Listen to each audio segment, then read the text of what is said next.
ஒரு காலத்தில் கருந்தீவு என்கிற சிற்றரசு இருந்தது. இந்த கருந்தீவையும் அதை சுற்றியுள்ள பெரிய மலைப்பகுதியையும் ஒரு மன்னர் ஆட்சி செய்து வந்தார். அவருக்கு ஒரே ஒரு மகன் இருந்தான். தன்னுடைய தந்தையின் மறைவுக்கு பிறகு அந்த இளவரசன் கருந்தீவு நாட்டின் மன்னனானான். எல்லா மன்னர்களையும் போல அழகான பெண் ஒருத்தியை திருமணம் செய்து கொண்டான். அவன் மீது மிகுந்த பாசத்தோடு இருந்தால் அவன் மனைவி. முதலில் அவனுக்கு அப்படித்தான் தோன்றியது. ஒரு நாள் இளவரசன் தன்னுடைய அறையில் படுத்திருந்தான்.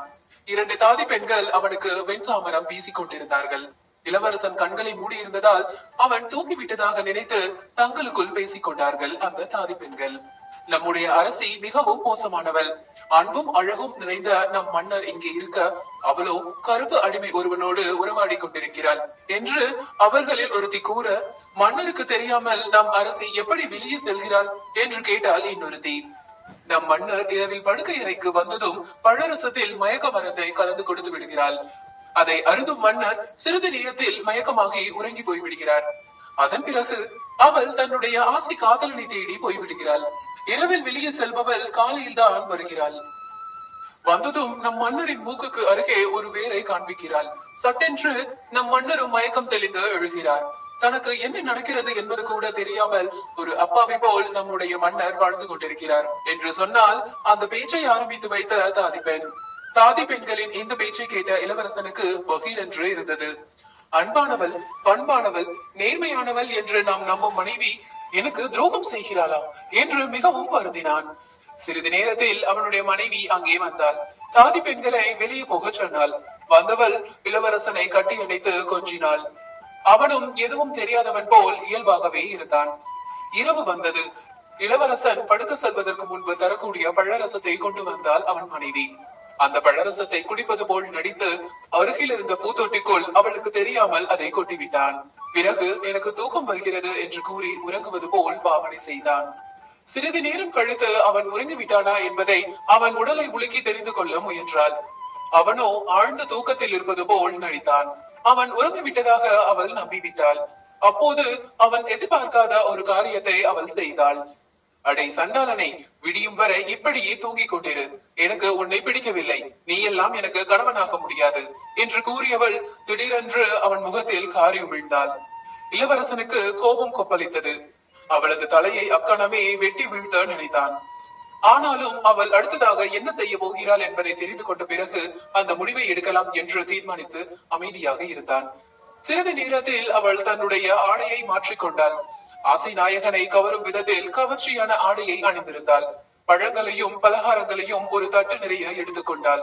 ஒரு தங்க கூஜாவில் மயக்கம் தரும் மதுவையும் எடுத்தாள். பிறகு ரகசிய சுரங்கப்பாதை வழியாக வெளியே சென்றாள்.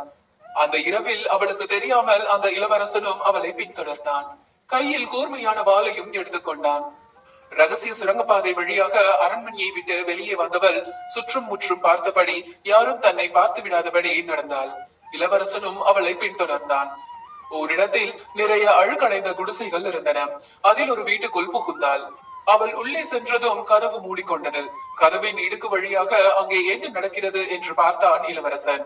அங்கே வாட்ட சாட்டமான அடிமை ஆண் ஒருவனுடன் காதல் விளையாட்டில் ஈடுபட்டுக் கொண்டிருந்தால் அவன் மனைவி. இளவரசனால் அப்படி ஒரு காட்சியை பார்க்க முடியவில்லை.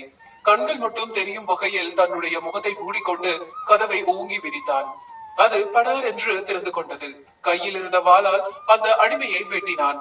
அவனை அணைத்திருந்த இளவரசன் மனைவி பயத்தில் அலறினாள். அவளையும் கொல்ல வாளை ஓங்கினான். அவள் அவனது அன்பு மனைவி அல்லவா? அவளை அவனால் கொல்ல முடியவில்லை. அவள் இன்னும் வேகமாக கத்தினாள். அவன் சட்டென்று அங்கிருந்து ஓடி இருளில் மறைந்து அரண்மனைக்கு வந்து சேர்ந்தான். எதுவுமே தெரியாதது போல் தன்னுடைய படுக்கையில் போய் படுத்துக் கொண்டான். மறுநாள் காலையில் அவனுடைய மனைவி படுக்கை அறைக்கு வந்தாள். தாதி பெண்கள் சொன்னது போலவே அவன் மூக்கின் அருகில் ஒரு வேரை வைத்தாள். இதையெல்லாம் ஏற்கனவே எதிர்பார்த்திருந்த அவன் மயக்கம் தெளிந்து எழுவது போல் எழுந்தான். கண்களை திறந்து பார்த்த போது அவளுடைய கோலத்தை அவனால் நம்ப முடியவில்லை. அவள் தன்னுடைய தலையை மொட்டையடித்திருந்தாள். ஆடம்பரமான ஆடையை தவிர்த்து கருப்பு உடையை அணிந்திருந்தாள். உனக்கு என்ன ஆயிற்று? ஏன் இந்த கோலம் என்று எதுவுமே தெரியாதது போல் கேட்டான். மன்னா, என்னுடைய தாய் இறந்து விட்டதாகவும் என்னுடைய தந்தை போரில் மரணம் அடைந்து விட்டதாகவும் என் சகோதரிகள் பாம்பு கடித்து இறந்து போனதாகவும் செய்தி வந்திருக்கிறது. அதனால் நான் ஒரு வருட காலத்துக்கு துக்கம் அனுஷ்டிக்க போகிறேன். எனக்கு அரண்மனை நந்தவனத்தின் நடுவே ஒரு மணிமாடம் கட்டித்தாருங்கள். நான் அங்கேயே என்னுடைய துக்க காலத்தை அனுஷ்டித்துக் கொள்கிறேன் என்றாள் அவள். அவள் கேட்டபடியே மணிமாடம் கட்டி கொடுத்தான். அதன் பிறகு அவள் அரண்மனைக்கு வரவில்லை. அந்த மணிமாடத்திலேயே பொழுதை போக்கினாள். ஒரு நாள் அந்த மணிமண்டபத்துக்குள் ஏதோ தவறு நடப்பது போல் இளவரசனுக்கு தோன்றியது. தன் மனைவிக்கு தெரியாமல் அந்த மண்டபத்தை கவனித்தான். அந்த மண்டபத்தின் உட்பிரகாரத்தில் அவன் கண்ட காட்சி அவனை அதிர்ச்சியடைய வைத்தது. சில மாதங்களுக்கு முன்பு அவன் வெட்டி கொன்ற அவன் மனைவியின் ஆசை காதலன் அங்கே படுத்திருந்தான். வாளால் வெட்டியதில் அவனுக்கு காயம் தான் ஏற்பட்டிருக்கிறது. அவன் சாகவில்லை என்பது அப்போதுதான் இளவரசனுக்கு புரிந்தது. அவனுக்கு ரத்தம் கொதித்தது. வாளை உருவினான். அடியை, இன்றோடு நீயும் உன் கள்ள காதலனும் தொலைந்தீர்கள் என்று சொல்லிக்கொண்டே தன் மனைவியையும் அவளது கள்ள காதலனையும் வெட்ட பாய்ந்தான். அவன் மனைவி உஷாராகிவிட்டாள். அவளுக்கும் எல்லாம் புரிந்து போயிற்று. அன்று இரவில் தன்னுடைய கள்ள காதலனை அவன் தான் வெட்டினான் என்பதையும் தெரிந்து கொண்டாள். அடப்பாவி, என் காதலனை வெட்டியது நீதானாம், உன்னை என்ன செய்கிறேன் பார் என்று சொல்லிக்கொண்டே அருகில் சொம்பில் இருந்த மந்திரித்த நீரை எடுத்து அவன் மீது தெளித்தாள். அடுத்த நொடியே அவன் கீழே சரிந்தான். பாதி மனித உடலாகவும் மீதி பாதி கல்லாகவும் மாறினான். இதோடு அவள் நிற்கவில்லை. அவள் ஏதோ மந்திரம் சொல்ல அந்த இடமே ஏரியாக மாறியது. அந்த நாட்டு மக்கள் அனைவரையும் மீன்களாக்கி அந்த ஏரியில் விட்டுவிட்டாள். இப்படி செய்தவள் தன்னுடைய கணவனான இளவரசனை ஒரு கற்கோட்டைக்குள் கொண்டு வந்து போட்டாள். தினமும் நள்ளிரவில் கையில் பெரிய கம்புடன் அங்கே வருவாள். தன் கணவனை குப்புற கிடத்தி அந்த கம்பால் 1000 அடிகள் அடிப்பாள். அவனுக்கு முதுகெல்லாம் இரத்தக்கட்டாகிவிடும். பிறகு ஆணிகள் அடித்துள்ள படுக்கையில் அவனை கிடத்திவிட்டு தன்னுடைய ஆசை காதலனை கொஞ்சம் போய்விடுவாள். இப்படியே ஆண்டுகள் பல ஓடின.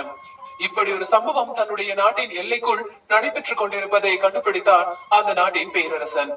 கற்கோட்டைக்குள் பாதி மனிதனாகவும் மீதி கல்லாகவும் இருந்த அரை மனிதனை பார்த்து விட்டான். அரை மனிதனும் எல்லா உண்மைகளையும் சொன்னான். அவனுக்கு உதவி செய்ய முன்வந்த அந்த அரசர் இளவரசனின் முன்னாள் மனைவியான மாயக்காரி வரும் வரை அங்கேயே காத்திருந்தார்.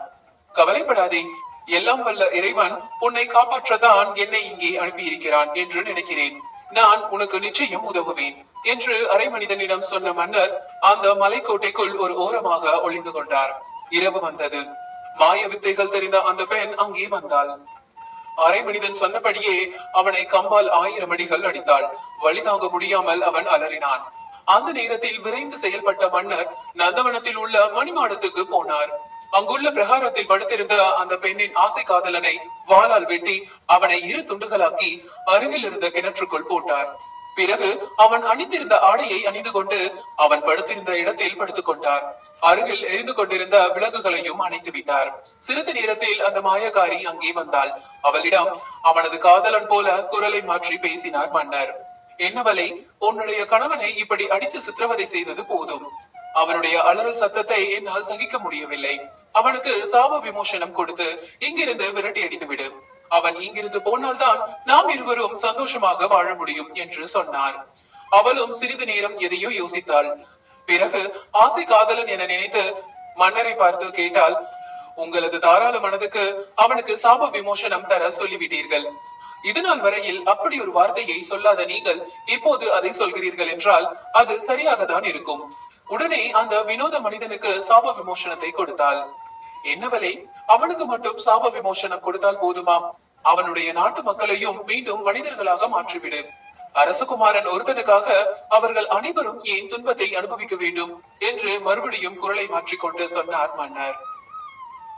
அதையும் தன்னுடைய காதலன் தான் சொல்கிறான் என்று நம்பியவள் ஏதோ சில மந்திரங்களை சொன்னாள். சற்றென்று வனத்திலிருந்து பேரொளி தோன்றியது. தொடர்ந்து பலத்த இடியோசை கேட்டது. அங்கிருந்த ஏரி பொங்கி வழிந்து ஏரியில் அதுவரையில் இருந்த மீன்கள் எல்லாம் மனிதர்கள் ஆகின. அங்கிருந்த மலைகளும் மலை குன்றுகளும் மாட மாளிகைகள் ஆகின. பழைய நிலைக்கே வந்தன. காதலனை காண வந்த அந்த மாயக்காரி அந்த இருட்டில் மன்னரை தன்னுடைய ஆசை காதலன் என நினைத்து ஓடி வந்து கட்டி அணைக்க முயன்றாள். சரிந்து விலகிய மன்னர் தான் வைத்திருந்த வாளால் அவளை வெட்டி வீழ்த்தினார். மாயக்காரி வீழ்ந்ததால் கருந்தீவு நாட்டின் சாபமும் தீர்ந்தது. தனக்கு உதவி செய்த மன்னருக்கு நன்றி சொன்னான் கருந்தீவு இளவரசன். அவனை அழைத்துக் கொண்டு தன்னுடைய நாட்டுக்கு திரும்பினார் மன்னர்.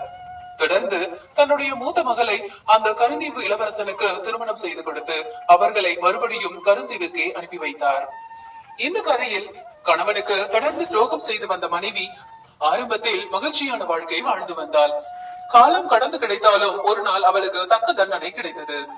கணவனுக்கு துரோகம் செய்யும் மனைவிக்கும் மனைவிக்கு துரோகம் செய்யும் கணவனுக்கு மட்டுமல்ல, இந்த பூமியில் துரோகம் செய்யும் எல்லோருக்குமே தக்க தண்டனை நிச்சயம் உண்டு.